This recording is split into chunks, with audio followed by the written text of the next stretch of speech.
श्री भागवत गीता धर्म, कर्म व ज्ञान का अद्भुत संगम।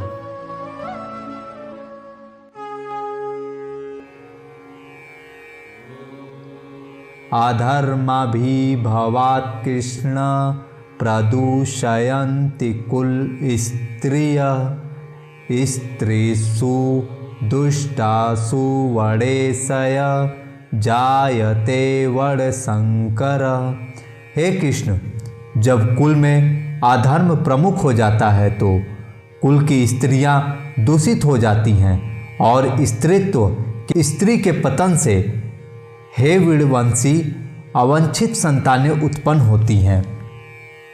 जब ऐसी अवस्था उत्पन्न होती है तब भले और बुरे का विचार करना संभव ही नहीं रह जाता। सब लोग सभी कुछ करने लग जाते हैं और इसीलिए विधि और सब नष्ट हो जाते हैं। जिस प्रकार हाथ का दीपक गवाकर अंधेरे में इधर उधर भटकना पड़ता है और सीधी सादी भूमि पर भी लड़खड़ाकर गिरना पड़ता है, उसी प्रकार जिस समय किसी कुल में कुल क्षय होता है उस समय मुख्य सनातन धर्माचार छूट जाता है।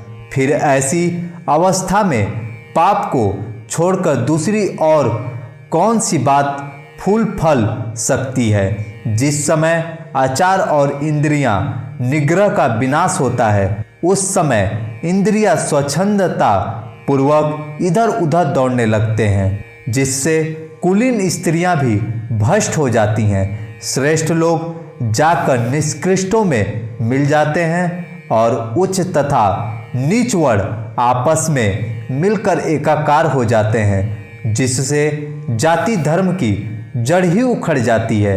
ऐसे कुलों में महापातकों का उसी प्रकार संचार होने लगता है जिस प्रकार चौमुहानी पर रखी हुई बलि पर कौवों के झुंड चारों ओर से आकर एकत्र होते हैं।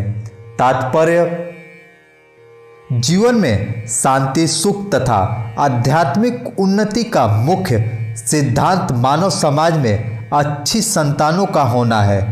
वर्णसम धर्म के नियम इस प्रकार बनाए गए थे कि राज्य तथा जाति की आध्यात्मिक उन्नति के लिए समाज में अच्छी संतान उत्पन्न हो।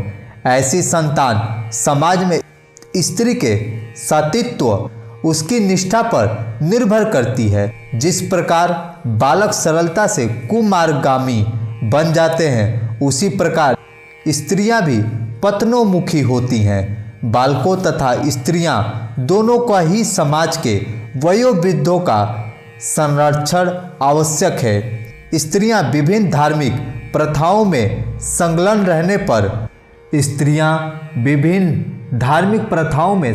रहने पर व्यभिचारिणी नहीं होंगी।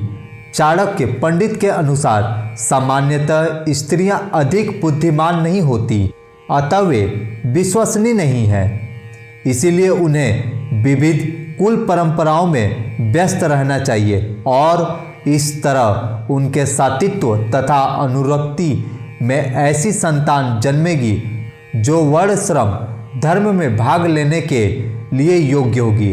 ऐसे वर्णश्रम धर्म के विनाश से यह स्वाभाविक है कि स्त्रियां स्वतंत्रता पूर्वक पुरुषों से मिल सकेगी।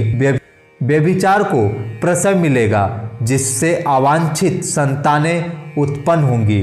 निठल्ले लोग भी समाज में व्यभिचार को प्रेरित करते हैं और इस तरह अवांछित बच्चों की बाढ़ आ जाती है, जिससे मानव जाति पर युद्ध और महामारी का संकट छा जाता है।